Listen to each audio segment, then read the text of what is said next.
There's a truth about most of us that I think if we were to stop and think about it, we would agree that most of us do not like to wait. Most of us do not like waiting. How many of you would say, yeah, I already know I do not like waiting? Raise your hand if you do not like waiting. Yeah, the majority of us, if not all of us, we don't like waiting. Like we get frustrated with slow internet, don't we? Like we get frustrated with it, like the wheel of death. Like when is this why is this stuff not popping up?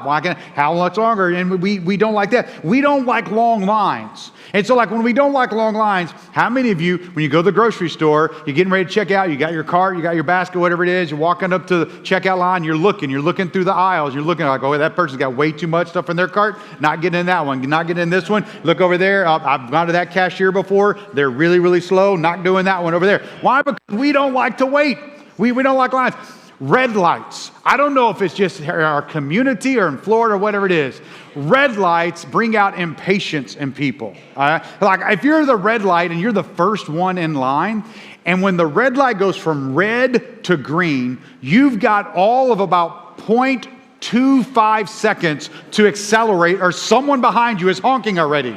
And if you're one of those honkers, be patient. I'm trying to go here, you know? Why? We don't like to wait. Like even when we're in this era of time that we have instant connection with people, we have constant connection with people, instant connection. We can communicate so easily and quickly, like text messages. Like, you know, we're in this stage of like when we send somebody a text, if they've not responded to us in at the longest 30 seconds, we're like, why are they ignoring me? Why are they? And you start sending another text. Hello. Why? Like you sent it to me 30 seconds ago. We don't like to wait. The reality is we like things quick. We like things fast. We even like things instantaneous. We've been trained this way. We have information at our fingertips. We're looking up something, trying to find out an information, trying to find out a fact, trying to find out an answer to something. What do? We grab our phone, we go to our computer, and we Google it, right? And all of a sudden, we instantly can find out that information, find out what we were looking for. Do you guys remember the days of watching your favorite TV show and having to wait a whole nother week for the next episode to come out? Remember that? Like you had your favorite TV show Thursday nights, like you had your show Thursday night, you watched it, it was going, it was good, and all of a sudden part of the storyline came to an end or it left you a cliffhanger, and then you had to actually wait. Some of you young kids don't even know what this is like. You had to actually wait until the next Thursday night to find out what was happening. Why? What do we do now? We just stream everything and we binge watch it, right? We wait till a whole season is out till we watch all the episodes we want because we don't like to wait. And there's this one thing that's cool. I mean, this is in our house all the time.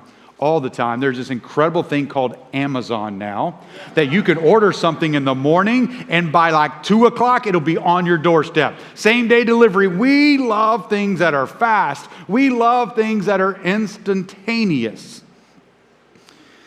But that causes a tension. Because here's a statement that I want you to see on the screen that kind of gives us a framework for what we're going to talk about. And it says this: we live in a world trained for immediacy.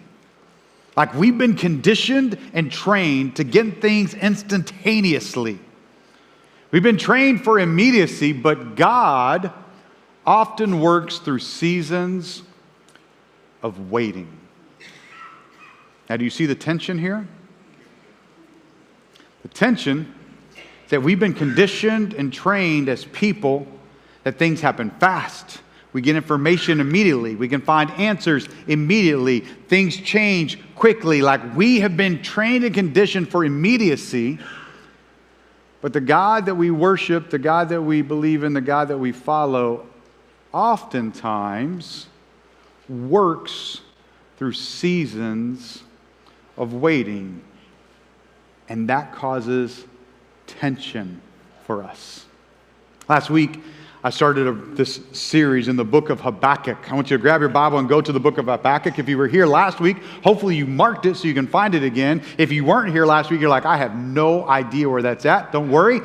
No one else did last week either. I want you to just go to the table of contents, find the page number. If it's on your digital device, just kind of scroll towards the end of the Old Testament. you'll find this small book, Habakkuk. It's a short 3 chapters. Habakkuk is a prophet of God that we hear from about 600 years before the birth of Jesus Christ. We don't know a lot about him. I told us last week, what we do know about him is he lived in a Jewish community around the city of Jerusalem. And in that time, the society around them was falling into chaos. Immorality, violence, strife. The Israelites, the people of God, were falling far away from God. Things around them were in complete chaos. And Habakkuk comes to God with an issue. What we see is Habakkuk come to God because he's frustrated with God. He's got questions for God that he feels like are not being answered. He feels like God is maybe being silent, a little distant. And what we learn from this, when we see Habakkuk's frustration and Habakkuk coming to God going, God, when, why, how, what is all of this going on? When are you going to bring justice to all of this? When are you going to bring your people back to you? How long are you going to allow this evil and this wrongdoing? How long are you going to allow people just to fall away from you? How long are you going to allow all this to happen? Here's what we learned about God. About Habakkuk. We saw these 2 things, that Habakkuk showed us that we can bring our unfiltered, raw, authentic prayers to God, even if they include some frustration and even anger towards God. God is big enough to handle our authentic, real, raw prayers. We also saw from Habakkuk this, that when there's tension between us and God like this, when we feel like God is distant, we feel like God is silent, we feel like God is doing something in a way that we would never want him to do it that way. Why are you doing it that way, God? In this tension, here's what we saw from Habakkuk, that we need to make sure that we stay engaged with God. That in that tension of whatever that circumstance, that situation in our life may be that's causing the tension between us and God, that we don't turn our back from God, we don't walk away from God, but it's in those moments that we actually engage with God and wrestle with him even more. Today, I want to look at another thought that we see from Habakkuk. And there's a question that I want us to wrestle with today. And it's this question: how should we handle seasons of waiting? How should we handle seasons of waiting? Especially understanding there's a tension that we as people have been trained and conditioned to not like waiting, and yet we have a God who sometimes works through seasons of waiting. So how should we handle seasons of waiting? And those seasons of waiting, maybe for some of you, they were frustrating. Maybe you've been through them. Maybe you're in them. And maybe they were a little frustrating. Maybe for others of you, the seasons of waiting felt completely devastating. Maybe for some of you, the seasons of waiting seemed like a good amount of time.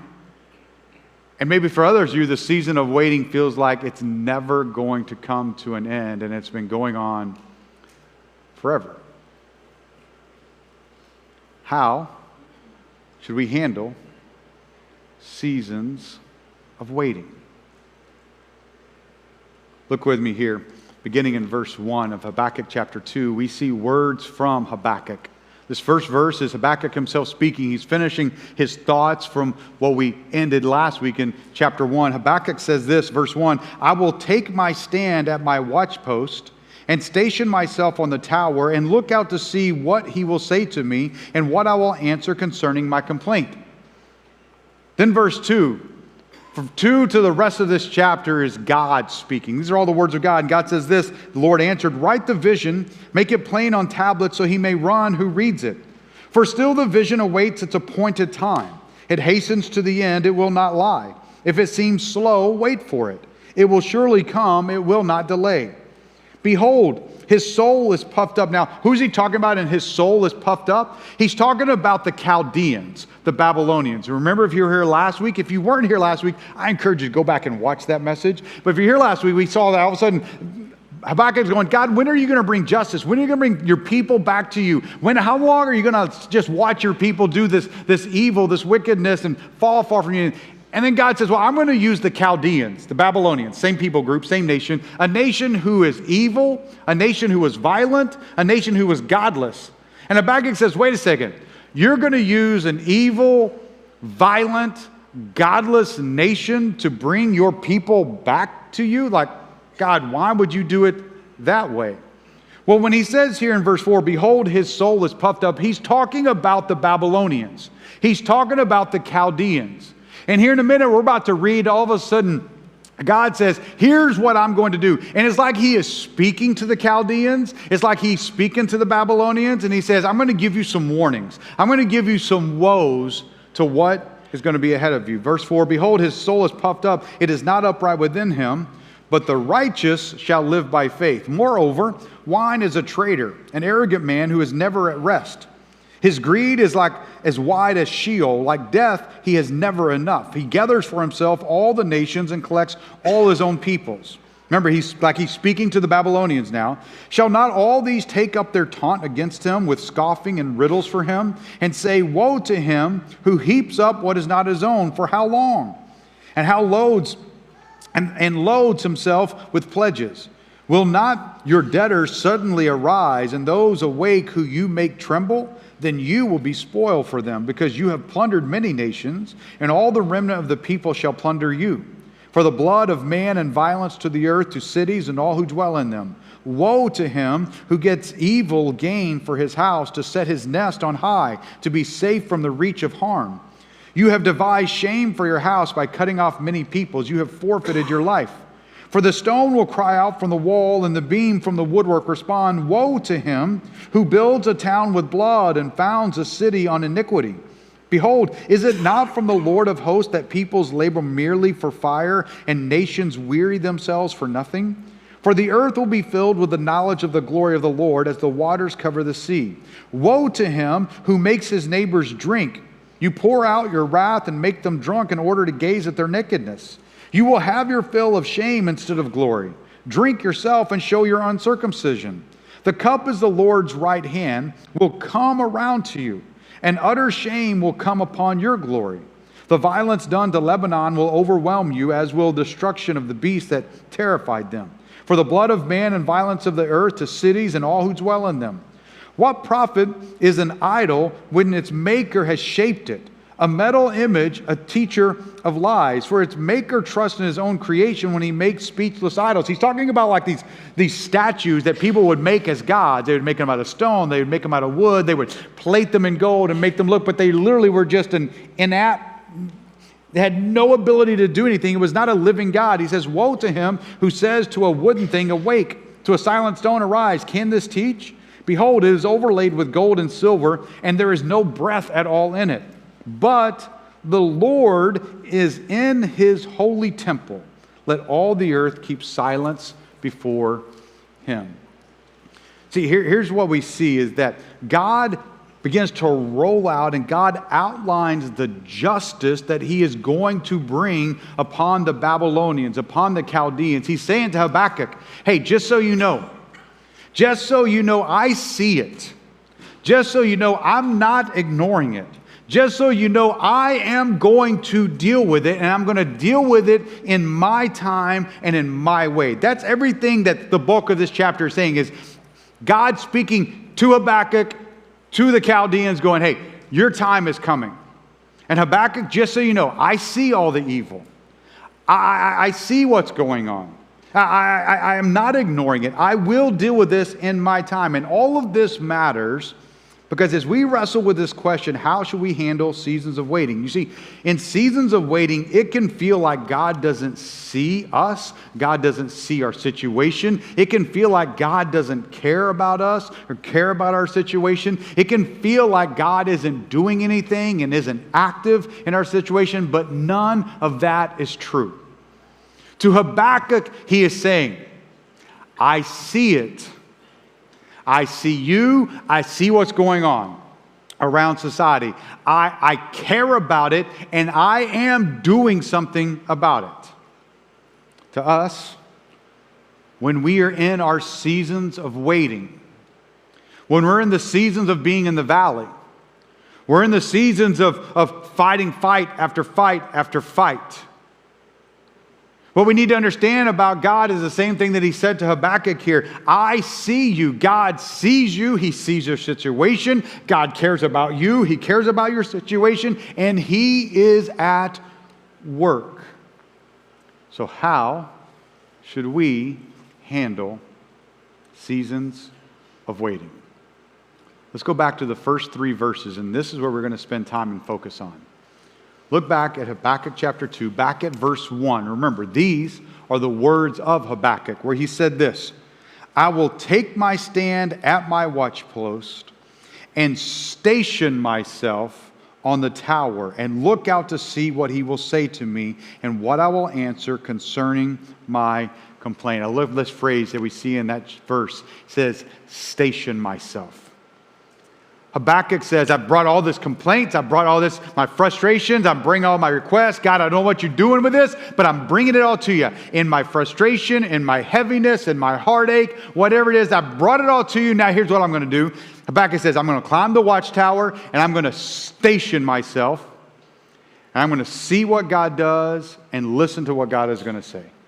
He uses this analogy by using that word, a watchtower, something in their society they would have understood a little bit more than we would have had. A watchtower would have been something that cities had. It may have been built in their wall if they were a big enough city that they had a city wall. It may have been a tower just outside of their city, but someone would go onto that watchtower every day, all day long. There was someone every night, all night long. There would be another person that would stand at that watchtower looking out, seeing if anything was on the horizon, seeing if there was an enemy coming to attack them, see if there was a messenger making their way to give them a message. They were always at the watchtower, alert and watching to see what may be on the horizon and what may be coming their way. He uses that term, the watchtower, and then he says, I've brought all this prayer to God. I've brought all this stuff to God. Now I'm going to station myself on the watchtower, and I'm going to just wait and see what God is doing and what God is saying. So how do we handle seasons of waiting? You position yourself to see and hear God. You station yourself to see and hear from God. I think that's both a physical location, and I think it's a spiritual posture. I think us positioning ourselves to hear and see God is partially a physical location and partially a spiritual posture that we have. I think sometimes for us to see God clearly and see what God may be doing, to hear from God clearly and hear what God is trying to say to us, I think we have to intentionally step away from the constant noise that we have in our life. You know what some of that noise is? Some of that noise is our phone. It's all the text messages going off. It's all the emails coming in. It's all the social media that's sucking up our time. And sometimes we need to separate ourselves from that to go, you know what? I need to station myself and intentionally step out of all that noise of my phone so I can see and hear from God. Sometimes it's stepping away from just the busyness of life.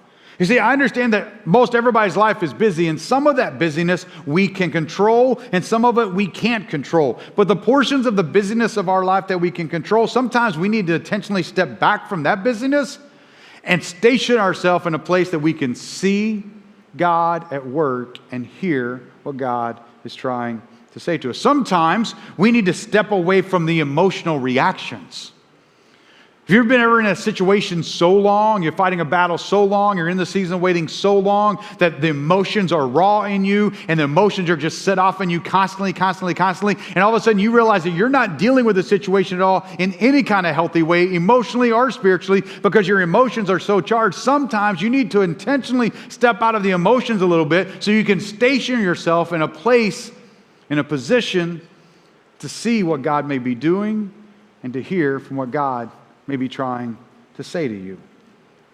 Well, how can we do that? Here's some practical ways. First of all, I think we immerse ourselves in prayer. Immerse ourselves in times of prayer where we are just praying to our Heavenly Father the best way we know how. That may be when I'm out for a walk.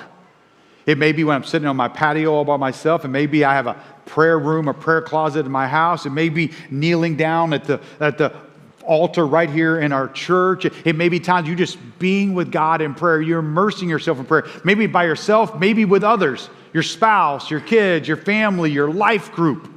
That you have people around that you are just immersing yourself in prayer. Part of that immersing yourself in prayer is going to station yourself, and it's going to position yourself in a place to hear and see the work of God. Man, immerse yourself in the Word of God. Even if you don't understand everything you're reading. To say, hey, you know what? For me to position myself, to station myself in a place to see and hear from God means I'm going to be in this Word, and I'm just going to, on a consistent basis, on a daily basis, just open the Scriptures and let it speak to me. And there may be some days that it speaks clearly to me. There may be other days like, I don't even know what I read, but at least I was in it, and I positioned myself in that place to see and hear from God. You're going to position yourself to see and hear from God. Stay connected into worship with other believers. I see it too often that people start going through hard times. They start going in the deep, dark valleys. They start fighting fight after fight after fight. They find themselves in a season of waiting. And too often what people do, they start to separate themselves from the very things that they need. And one of the very things that you need is this community of people right here. One of the very things you need is times of worship with these people in this room right here. So don't separate yourself from this. Come and go, you know what? I'm going to bring all my heaviness. I'm going to bring all my struggle. I'm going to bring all my strife. I'm going to bring all the valley. And I'm going to bring myself and I'm going to station myself in this room with these people. And I'm just going to worship God because in that place and with those people, in that opportunity, that's where God is going to speak. And I can see His hand at work. Be like Habakkuk and station yourself. When you're in that season of waiting, position yourself in physical locations and spiritual postures that put you in a place, in a position to see and hear God. Second thing I see, look at verse 2. It says the Lord, this is God speaking now. The Lord said, write the vision, make it plain on tablets so he may run who reads it. Now look at verse 3. For still the vision awaits its appointed time. It hastens to the end. It will not lie. If it seems slow, wait for it. It will surely come. It will not delay. From these words of God, there's two phrases that just stick out to me. Appointed time and wait for it. What he is saying to Habakkuk, there's an appointed time for everything that I'm doing to come to fruition. If it seems a little slow to you, Habakkuk, just wait for it. Guess what? Those same words of God, He speaks to you who are in seasons of waiting. There's an appointed time. If it seems slow to you, wait for it. How do we handle seasons of waiting? By patiently trusting God's timing. That's not easy. But to patiently trust God's timing. From Habakkuk's perspective, it feels delayed. It feels late. From God's perspective, it was right on time. When we begin to talk about our trust of God, our faith in God, that trust and that faith, it lives in the tension between God's promises and His fulfillment. My faith in God, my trust of God, it lives in this tension about, I know the promises of God, that God says that He cares about me, that God says He wants the best for me, that God says He wants my good, that God says He's a compassionate God, that all these promises of God, from God, about God. But I've got this tension that I'm not seeing any of that kind of fulfilled in and around my life during this season of waiting. That's where trust and faith lives. Trust and faith lives in that tension between the promises of God and the fulfillment of those promises. But what happens to us so often is impatience sits in for us. And impatience tempts us to take control instead of letting God just do His thing. We read account after account after account in the Scriptures of people not liking God's delay and not liking God's timing and taking things into their own hands, and it never works out for them. So why do we think it would be any different for us? We have to patiently trust God's timing. That's where faith and trust lives, in that tension between those things. But here's what I can tell you. We can trust God's timing. We can also trust that God is at work and God is doing something in the waiting. I don't know what it may be doing. Maybe God is growing something in you. Maybe He's growing dependence in you. Maybe He's growing some humility in you. Maybe He's growing whatever. Maybe He's trying to chisel some things out of you. I don't know, but I think even every time we're in a season where God is doing something in there. Another thing that we can trust in that is God is with us in the waiting. He is not going to leave you in the waiting all by yourself. God is with you in that waiting. So I can know that because of my faith, my trust says that, hey, I can just hold on to God in the tension of knowing the promises of God and seeing the fulfillment of those things in my life. Some of you may be asking this, though. Okay, James, but why? Why does God give us and allow us to be in seasons of waiting? Some of you asking right now, why is God allowing us to be in this season of waiting? Well, let me answer that for you. You're not going to like the answer because it's, I don't know. I don't have a theological answer for you. I don't have a scripture to point you to that's going to make you feel all better. I don't know why God allows people and chooses to use seasons of waiting in our life. But I do know that we can trust Him because of what verse 20 said. Verse 20, remember he was talking about these statues that people were building to worship as God. And he says, that is just this innate object to do nothing for you. And then in verse 20 he says, but the Lord is in His holy temple. You know what it shows us? A picture of the Lord our God sitting in His holy temple in heaven on His throne. And God is still, even when you're in this season of waiting, guess what? God is still on the throne. Even in this season of struggle and waiting and heartache that you find yourself in, God is still on His throne. He is still aware. He still cares. And He is still active, even if you find yourself in a season of waiting. And maybe that's exactly where you find yourself today. Maybe you find yourself in a season of waiting. Maybe you're waiting for clarity. Maybe you're waiting for the diagnosis. Maybe you're waiting for healing. You're waiting for a breakthrough. Maybe you're waiting for restoration. Maybe you're waiting for that person to come home. Maybe you're just waiting for God to move.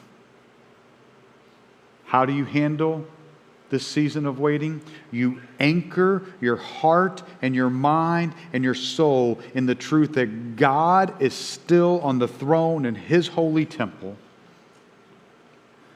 And then I position myself to see and hear from Him, and I patiently trust His timing.